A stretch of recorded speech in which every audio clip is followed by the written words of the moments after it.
Cerita berfokus pada seorang penjudi muda bernama Lupe, yang saat ini tengah berada dalam kondisi mengerikan setelah kalah dalam taruhan besar. Bukan hanya kehilangan seluruh uangnya, Lupe juga kehilangan arah hidupnya akibat dunia perjudian yang membawanya ke jurang kehancuran.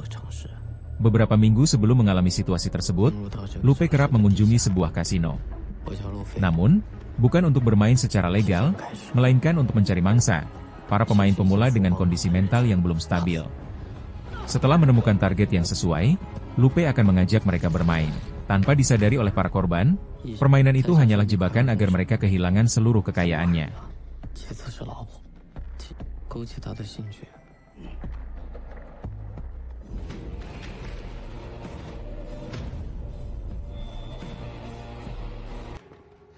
Di balik kejahatan yang ia lakukan, Lupe ternyata adalah seorang anak yang berbakti. Seluruh uang yang ia hasilkan dari cara curang itu ia gunakan untuk mengobati ibunya yang tengah sakit parah. Sang ibu membutuhkan donor darah langka yang biayanya sangat mahal. Suatu hari, ketika Lupe hendak kembali bekerja di kasino seperti biasa, ia dihampiri oleh seorang pria tua yang menantangnya bertaruh lewat permainan sederhana, lempar koin. Awalnya Lupe menolak. Tetapi karena taruhan yang diajukan sangat besar dan pria itu tampak seperti pemula, Lupe tergoda dan menerima tantangan tersebut.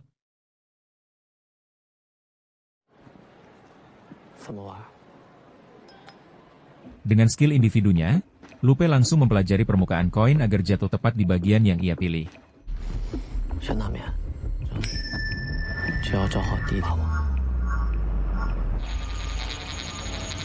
Namun ternyata, ia pun kalah dan harus membayar uang yang cukup besar.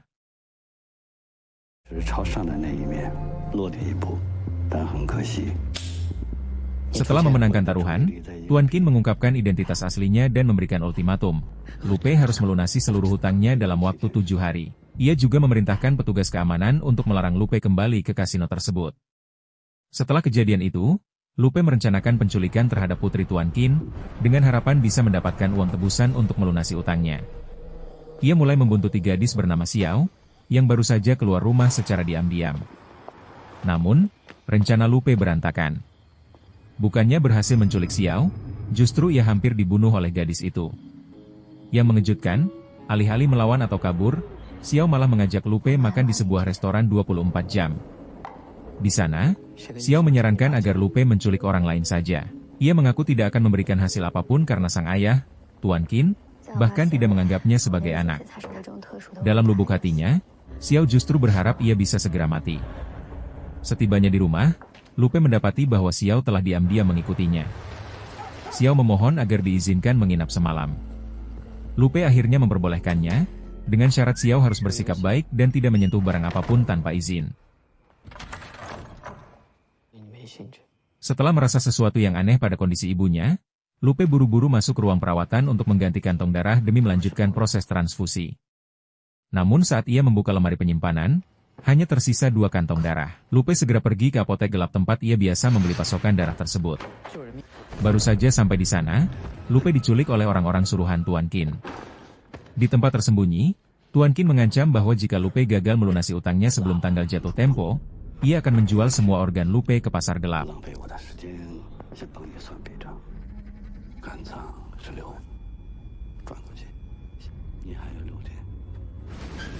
Sepulangnya ke rumah, Lupe yang frustrasi langsung mengusir Xiao, dan menghapus semua tanda spidol yang digunakan sebagai bagian dari rencana palsu penculikan. Namun, saat ia duduk sendirian, kata-kata Xiao di restoran terngiang kembali, permintaan agar Lupe menculiknya demi mendapatkan uang tebusan, tanpa perlu membaginya sedikit pun. Karena tak punya pilihan lain, Lupe memanggil kembali Xiao. Mereka mulai menyusun skema penculikan yang tampak meyakinkan. Setelah sepakat dengan satu rencana, Lupe memulai aksinya. Ia mengirimkan jaket Xiao ke rumah Tuan Qin, lalu menghubungi sang ayah melalui situs luar negeri untuk menghindari pelacakan polisi. Dalam pesan video, Xiao sendiri yang meminta tebusan sebesar 10 juta yen, meskipun Lupe merasa jumlah itu terlalu tinggi. Diliputi rasa penasaran, Lupe akhirnya bertanya pada Xiao alasan dibalik semua ini. Xiao mengaku bahwa ia hanya ingin sekali saja merasa disayangi oleh kedua orang tuanya. Ia ingin bebas menjalani hidup, bukan hanya dikurung seperti burung, seperti Lupe yang kini terperangkap dalam hidup yang sempit dan gelap. Hari-hari berlalu. Suatu malam, Lupe menerima pesan yang membuat jantungnya berdegup kencang. Tapi ternyata itu hanya pesan spam. Karena masih belum ada balasan dari Tuan Qin, Lupe mendatangi rumah pria itu. Namun belum sempat masuk, ia terpaksa kembali karena mendapat notifikasi penting di ponselnya. Sesampainya di rumah, ia mendapati ibunya dalam keadaan baik. Ia merasa lega, namun juga terkejut karena mendapat kejutan berupa masakan dari daging segar, yang ternyata berasal dari hewan peliharaannya sendiri.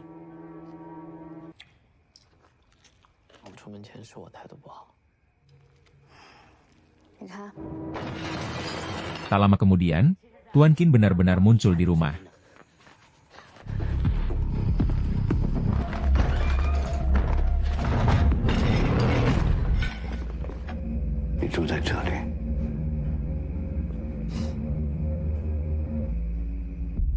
Ia mencurigai sebuah pintu terkunci, dan meminta Lupe membukanya.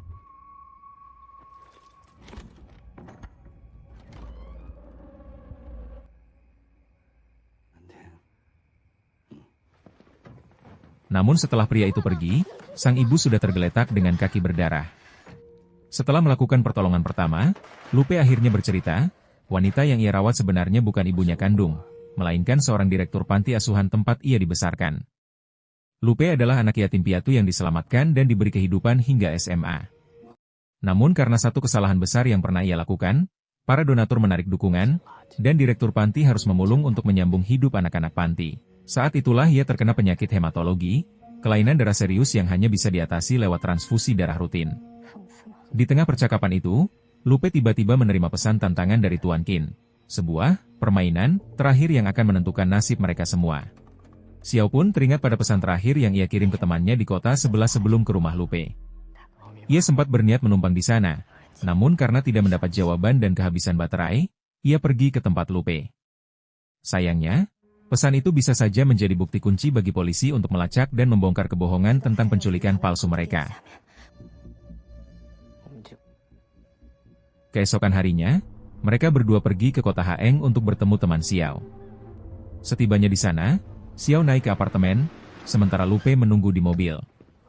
Saat itulah, seorang ibu menabrak mobil dan mengetuk jendela untuk meminta maaf. Disusul seorang polisi yang datang membantu, Lupe hanya bisa berpura-pura sedang menelepon agar tidak dicurigai.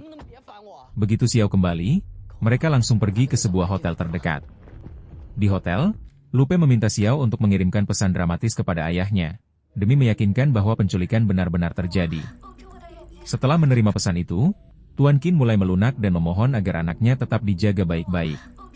Ia bersedia memenuhi semua permintaan Lupe, asalkan Xiao tidak disakiti. Lupe, meski masih ragu, mulai merasakan bahwa dirinya menyukai gadis itu. Malamnya, mereka pergi ke Gunung Mingjin, tempat penuh kenangan masa kecil Xiao bersama ayahnya. Kenangan pahit, namun tetap berarti. Di sana, Xiao bertanya, untuk apa uang itu nanti kau gunakan? Lupe menjawab bahwa uang tersebut akan dipakai untuk mengobati ibunya, dan mencari obat yang mungkin bisa menyelamatkan nyawa. Sebagai langkah antisipasi, Lupe memberikan gelang pelacak kepada Xiao. Sebelum berpisah, Xiao bertanya, kalau semua ini selesai, apa kau akan ikut aku ke Brasil? Lupe hanya menjawab dengan anggukan pelan. Ia tahu itu tak mudah, karena sang ibu masih membutuhkan dirinya.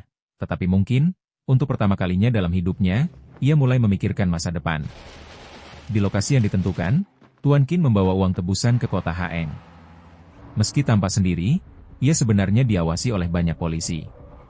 Namun Lupe tak punya pilihan selain melanjutkan rencananya, karena semua ini sudah terlalu jauh untuk dihentikan. Untuk meloloskan diri dari pengawasan polisi yang mengikuti Tuan Qin, Lupe ternyata sudah menyiapkan rencana yang amat sederhana namun bekerja dengan sangat efektif.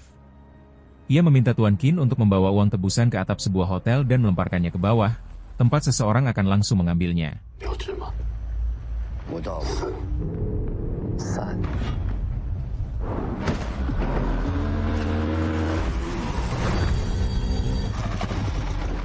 Orang yang mengambil uang itu ternyata adalah Xiao sendiri. Sesaat setelah mereka bertemu di titik pertemuan yang telah disepakati, seorang pria mendekat. Xiao tampak mengenal pria itu, begitu juga sebaliknya. Sebuah momen yang bisa saja membuat seluruh skenario penculikan palsu mereka berantakan. Setelah berhasil mencapai tempat yang dianggap aman, Lupe kembali mengikat tangan Xiao dan menyuruhnya pergi ke supermarket terdekat untuk meminta tolong sebagai bagian dari skenario. Gelang pelacak yang sebelumnya ingin diambil kembali, justru dipertahankan oleh Xiao, sebagai kenang-kenangan terakhir sebelum mereka benar-benar berpisah.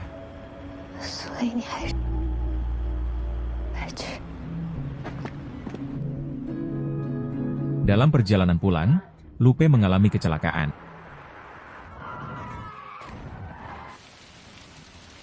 Ia menemukan ibunya merangkak lemah di lantai. Kesialan belum berhenti di situ. Saat di rumah sakit, Lupe mendapat kabar dari Tuan Qin. Mayat Xiao ditemukan di Gunung Mingjin. Kasus penculikan kini berubah menjadi kasus pembunuhan, dan Lupe, sebagai orang terakhir yang terlihat bersama Xiao, menjadi tersangka utama. Foto jenazah pun tersebar di media.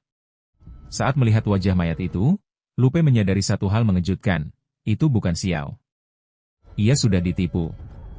Namun ia tak mengerti tentang siapa orang yang menipu di balik semua ini. Di tengah kebingungan itu, ibunya meninggal dunia. Hal ini menyebabkan Lupe merasa kehilangan yang menghancurkan Lupe hingga ia pun melampiaskan amarah dengan menghancurkan isi rumah. Dalam keadaan itu, ia menemukan sebuah rekaman suara dari sang ibu, kata-kata terakhir sebelum kematiannya. 3 hari kemudian, Xiao muncul kembali. Ia datang ke rumah Lupe, meminta maaf atas semuanya. Lupe, masih terpukul, bertanya siapa sebenarnya dia. Gadis itu akhirnya mengaku, nama aslinya adalah Xiao, kakak dari gadis yang benar-benar telah tewas, gadis yang sebelumnya disangka Xiao. Xiao mengungkap bahwa adiknya adalah pecunda bubuk terlarang. Sebagai kakak, ia pernah berusaha menghentikan sang adik dengan merampas bubuk itu darinya. Namun sang adik, dalam kondisi toblong di kamar, mencekik Xiao dan memaksanya mengembalikannya. Saat itulah Tuan Qin lewat dan melihat kejadian itu, hingga inilah yang terjadi. Alih-alih menolong, ia hanya berdiri dan membiarkan anaknya mati. Alasannya karena nama baik Tuan Qin sudah rusak karena ulah sang anak, dan kebetulan ia tengah mencalonkan diri sebagai wali kota. Pria yang mendatangi mereka sebelumnya ternyata adalah mantan pacar sang adik, pecundang yang menyeretnya ke lingkaran Saiton. Dialah akar dari masalah, dan kini ancaman baru bagi Xiao dan Lupe. Cerita berlanjut dengan kilas balik saat Lupe masih menjadi penipu di kasino milik Tuan Qin. Waktu itu, Tuan Qin sudah mengetahui tindakannya, tapi tidak menindak. Ia bahkan menyebut Lupe sebagai anak yang cerdas. Namun sejak kematian putrinya, ia mencari kambing hitam.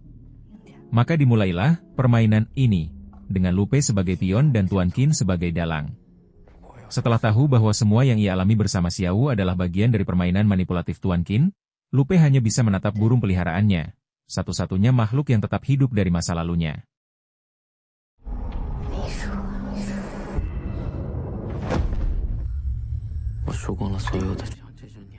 Beberapa hari kemudian, Xiao pergi ke sebuah loker sesuai perintah Lupe. Di sana ia menemukan uang tebusan penuh, tanpa dipotong sedikit pun. Lupe memilih tak mengambil bagian karena merasa dirinya tidak pantas. Saat itu pula, Lupe diculik lagi oleh Tuan Qin, tapi kali ini untuk dilepaskan. Dalam pertemuan itu, Tuan Qin menjelaskan jika dialah yang sebenarnya merencanakan penculikan. Tanpa Lupe sadari, Tuan Qin menjalankan semua permainan ini bersama Xiao anaknya untuk menutupi kematian adiknya dari semua media dengan dalih penculikan. Tuan Qin memilih Lupe karena Lupe mudah terpengaruh. Di akhir permainan, Tuan Qin sebenarnya sudah memastikan jika si penculik akan meninggal. Namun karena Xiao terpikat oleh Lupe, ia pun memohon pada Tuan Qin agar membebaskannya. Lupe menanyakan soal kematian ibu angkatnya. Tuan Qin tak menjawab langsung, tapi dari caranya tersenyum, Lupe pun pasti sudah tahu jawabannya. Keesokan harinya, Lupe melihat Xiao di seberang gedung tempatnya bekerja. Ia menghubunginya dan menawarkan satu hal, ikut dengannya ke Brasil. Ia telah membeli 2 tiket. Xiao terdiam. Ia tahu, jika ikut, ia harus meninggalkan ayah dan seluruh kemewahan hidupnya. Tapi ia juga tahu, sejak pertemuan pertama, hanya Lupe yang pernah benar-benar melihatnya sebagai manusia. Sementara itu, Tuan Qin sedang dimintai keterangan oleh polisi atas penculikan anak bungsunya. Di tengah pemeriksaan, ia menerima panggilan. Anak sulungnya pun kini diculik. Ia yakin pelakunya adalah Lupe. Ia menghubungi Lupe untuk satu permainan terakhir, lempar koin, taruhan hidup dan mati. Tuan Qin datang ke hotel tempat pertemuan, tapi ia tak tahu bahwa ia sedang diawasi oleh polisi, dan bahwa pria yang menemuinya bukan Lupe, melainkan mantan pacar anaknya yang sudah mati. Semua jebakan ini telah dirancang Lupe sejak awal. Polisi akhirnya mulai menyelidiki keterlibatan Tuan Qin dalam kematian anaknya dan kejahatan lainnya. Karir politiknya tamat. Lupe akhirnya bisa bernapas lega. Ia telah membalas kematian ibu angkatnya. Meski Xiaowu sempat kecewa dengan cara Lupe membalas dendam, rasa cinta mereka terlalu dalam untuk diingkari. Akhirnya, ia memutuskan untuk ikut Lupe, meninggalkan segalanya demi seseorang yang mencintainya, bukan memanfaatkannya.